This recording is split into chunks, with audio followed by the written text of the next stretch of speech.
relationship, but somehow I have absolutely don't know nothing about. And they framed me. This is Markeith Lloyd, who's facing charges of murder in Florida. I'm facing a relationship, but somehow I have absolutely don't know nothing about. And they framed me. Lloyd, who was already serving a life sentence for killing Sadie Dixon, his pregnant ex-girlfriend, was on the run for her murder when a shopper at a Walmart spotted him on January 9th, 2017. Lieutenant Deborah Clayton, Lloyd, you see here, walked in the door at 6:45 on the dot. And then 15 minutes later, you saw Lieutenant Deborah Clayton walk in. They both began shopping, crossing paths a couple of times, unsuspecting of what would come. Lieutenant Deborah Clayton tried to stop him, but Lloyd shot and killed her during a shootout outside the store. After the shooting, Lloyd went on a run, and the authorities found him 9 days later. Lloyd didn't give up easily and lost his eye in an altercation with the police.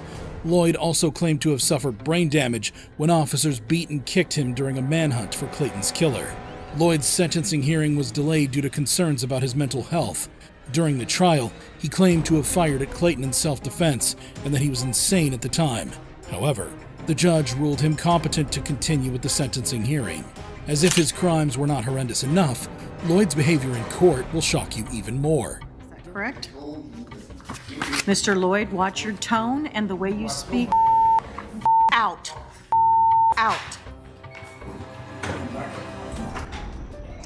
During the trial, Lloyd claimed he fired at Clayton in self-defense. He had also claimed to have acted in self-defense when he shot Dixon and her brother a month before Clayton was killed. He insisted that he just reacted and didn't mean to kill anyone. I was just reacting. Even when they opened the door, I just reacted. I fired 2 shots, I just reacted. Lloyd was sentenced to death for 5 charges, including first-degree murder of a police officer, attempted first-degree murder, aggravated assault, carjacking with a firearm, and possession of a firearm by a convicted felon. The sentence was handed down by the Ninth Circuit Judge Letitia Marquez nearly 3 months after a jury recommended the death penalty. We, the jury, unanimously find that the defendant, Markeith Lloyd, should be sentenced to death. Lloyd lashed out verbally after his death sentence was handed down. You've been trying to kill me. You've been trying to frame me for murder. All right, why don't we remove Mr. Lloyd from the courtroom? The sentence comes more than 5 years after Clayton was killed. She was 42 at the time of her death and was posthumously promoted to lieutenant. Orlando Police Chief Orlando Rolone expressed his hope that the sentence brings solace to the community, knowing that a dangerous murderer will face the highest penalty provided by law. However terrible Lloyd's actions and reactions were, this next case will shock you. Let me introduce you to Erica and Shanita. This is Erica Mae Butts and Shanita Latrice Cunningham. The couple is facing charges for the death of Serenity Richardson at a Charleston courtroom in North Carolina. In 2009, a 3-year-old girl, Serenity Richardson, was found dead. The cause of death was determined to be at the hands of her very own godmother, Erica, and her lover, Shanita. Serenity was on a 2-week holiday to Erica's house when the incident happened. The court heard that this was not the first time the woman had laid their hands on Serenity. In fact, they often had the help of a belt and plastic coat hangers. Every part of Serenity showed signs of abuse, well, except for the soles of her feet. When she became unresponsive, they tried to revive her with bleach and ice, but she was already dead by the time the medics arrived. The women claimed that Serenity had a potty incident and that they didn't know that what they did would result in her death. As if the abuse wasn't bad enough, the drama that happened in the court made the case even more touching. The trial was a highly emotional affair, and when Judge Deidre Richardson read their sentence, the 2 women collapsed, screamed uncontrollably, and hyperventilated.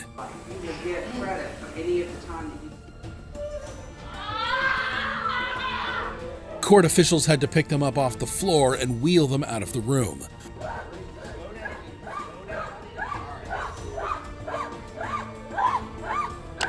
Butt's mother also had to be physically thrown out by 3 court officials after shouting at her daughter to get up.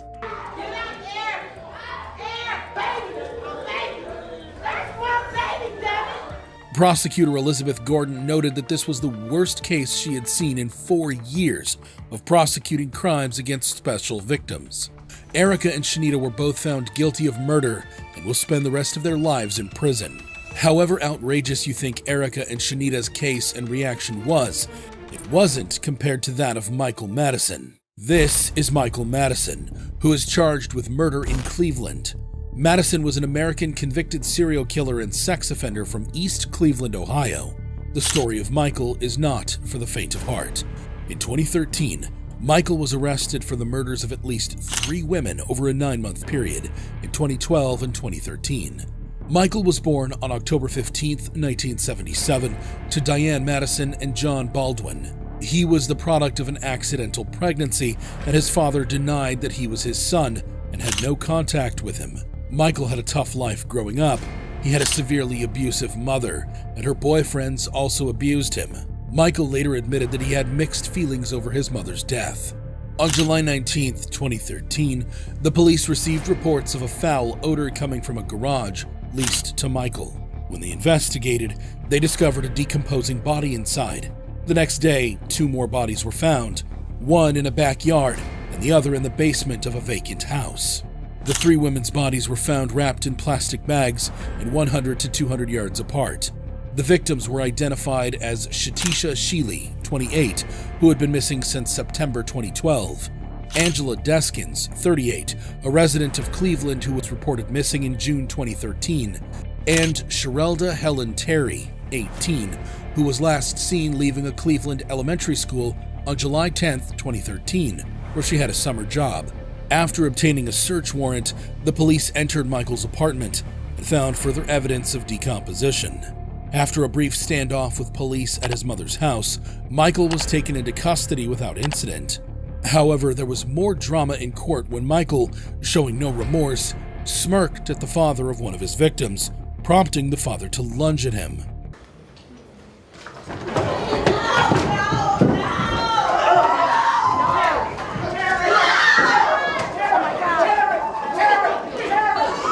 Michael was charged with 3 counts of aggravated murder on July 22, 2013.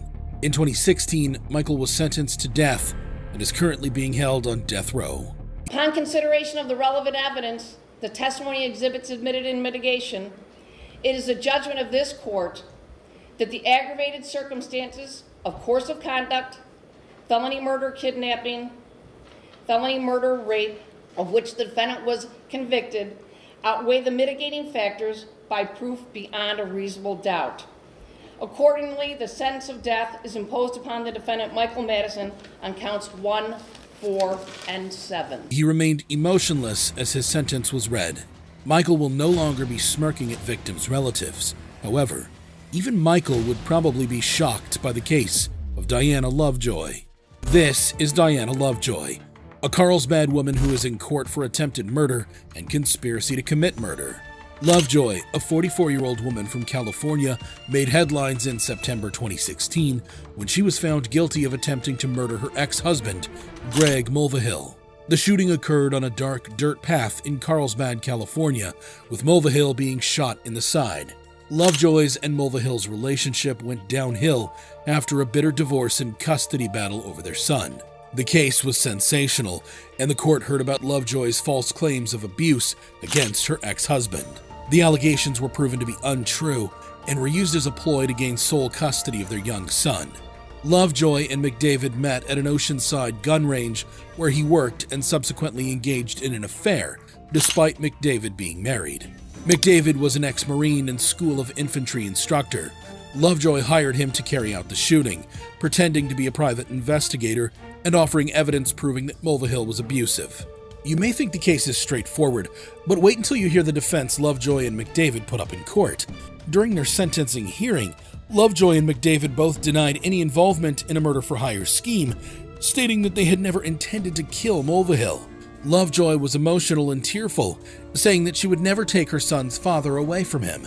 It's so painful that some people in this world seem to think that I would have it in me to do this. McDavid claimed that Lovejoy had manipulated him into carrying out the shooting and that the jury had got it wrong. He insisted that with his training, if he wanted to shoot McDavid fatally, he would. Despite their claims of innocence, the prosecutor argued that both were blaming others and taking no accountability for their actions. Lovejoy was sentenced to 26 years to life in prison, while her accomplice, Welton McDavid Jr., received a 50-year sentence for pulling the trigger on the gun that shot Mulvihill. When Lovejoy heard her sentence, she collapsed on the table. To commit murder. However bad you think Diana Lovejoy's reaction was, it wasn't the only time a convict reacted strangely to a life sentence, like in the case of Nico Jenkins. This is Nico Allen Jenkins, who is facing charges of multiple murders in Omaha, Nebraska. Jenkins is an infamous American spree killer who began his killing spree less than 2 weeks after he was released from prison after serving 10.5 years for a carjacking he committed at age 15 and for assaults he committed in prison. Jenkins claims that he committed the murders under the command of the ancient serpent god Apophis. Jenkins began his criminal record at the age of 7 when he was charged with bringing a gun to school. On August 11, 2013, a patrol officer discovered 2 bodies in a white Ford pickup truck parked near a city swimming pool at 18th and F Street. The 2 victims had been shot in the head, and their pockets turned inside out. They were lured to meet 2 women for a sexual encounter. The murder spree began with this random double murder less than 2 weeks after Jenkins' release from prison on July 30th. Jenkins' 4th and final victim, Andrea Kruger, was discovered on August 21st at about 2:15 a.m. by a deputy sheriff responding to a shots-fired call. Her body was found lying on the road at 168th and Fort Street with multiple 12-gauge shotgun wounds to the face, neck, and shoulder. Kruger had been returning home after a bartending shift near 178th and Pacific Street. Jenkins confessed to all 4 murders during a rambling 8-hour interview. He told police that the acts were sacrifices to Apophis, a deity in the ancient Egyptian religion.